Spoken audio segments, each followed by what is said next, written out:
اعوذ باللہ من الشیطان الرجیم، بسم اللہ الرحمن الرحیم۔ میری پیاری بہنوں، کون سے سوال ہوں گے قیامت والے دن؟ تو روز قیامت انسان اللہ رب العزت کے سامنے سے اپنے قدم نہ ہٹا سکے گا جب تک وہ 5 سوالوں کے جواب نہ دے دے۔ سب سے پہلا سوال جو ہے، تم نے اپنی عمر کن کاموں میں گزاری؟ یعنی تمہاری عمر جو ہے 30 سال کی ہوگی، 50 سال کی ہوگی، 25 سال کے ہو یا 20 سال کے، تم نے اپنی عمر اچھے کاموں میں گزاری کہ برے کاموں میں؟ کیونکہ یہ جو وقت گزر ہی جانا ہے میری پیاری بہنوں، اس زندگی میں کوئی نہ کوئی اچھا کام کر جائیں تاکہ آخرت میں ہمارے لیے صدقہ جاریہ بنے۔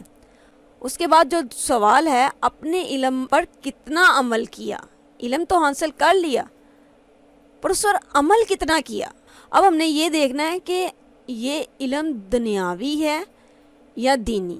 تو اس میں دونوں میری پیاری بہنوں علم آ جائیں گے، چاہے وہ دینی ہو چاہے وہ دنیاوی ہو۔ اگر آپ نے دین کا علم سیکھا ہے اور لوگوں کو سکھانے کے لیے آپ جدوجہد کر رہے ہیں کہ ان کے پاس صحیح علم پہنچ جائے، اگر دنیاوی ہے، ان کو اس لحاظ سے دنیا کا علم سکھانا کہ وہ دین کے علم کو بہترین سیکھ سکیں، سمجھ سکیں۔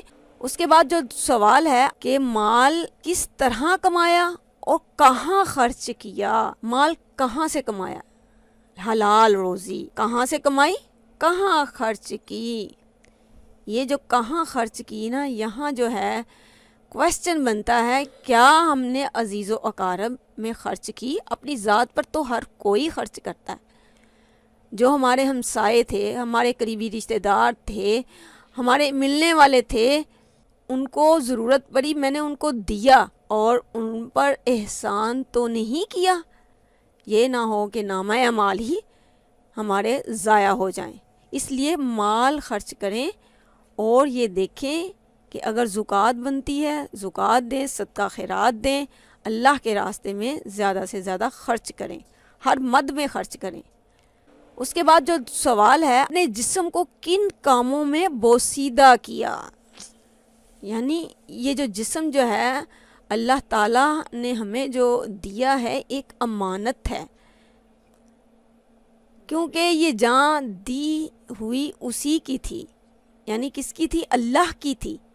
حق ہے کہ حق ادا ہو نہ سکا، یعنی کہ اس جسم کو بوسیدہ کرنا اللہ کے راستے میں، ہر قدم پھونک کر رکھنا کہ کہیں میں اللہ کی اطاعت سے باہر تو نہیں جا رہی یا جا رہا، یہ حق ادا کر دینا۔ کیونکہ ہر کام شروع کرنے سے پہلے نیت کو خالص کر لینا للہ، اللہ کے لیے جب خالص کر لیں گے تو ہمارا دنیاوی کام بھی اجر و ثواب کا باعث بنے گا۔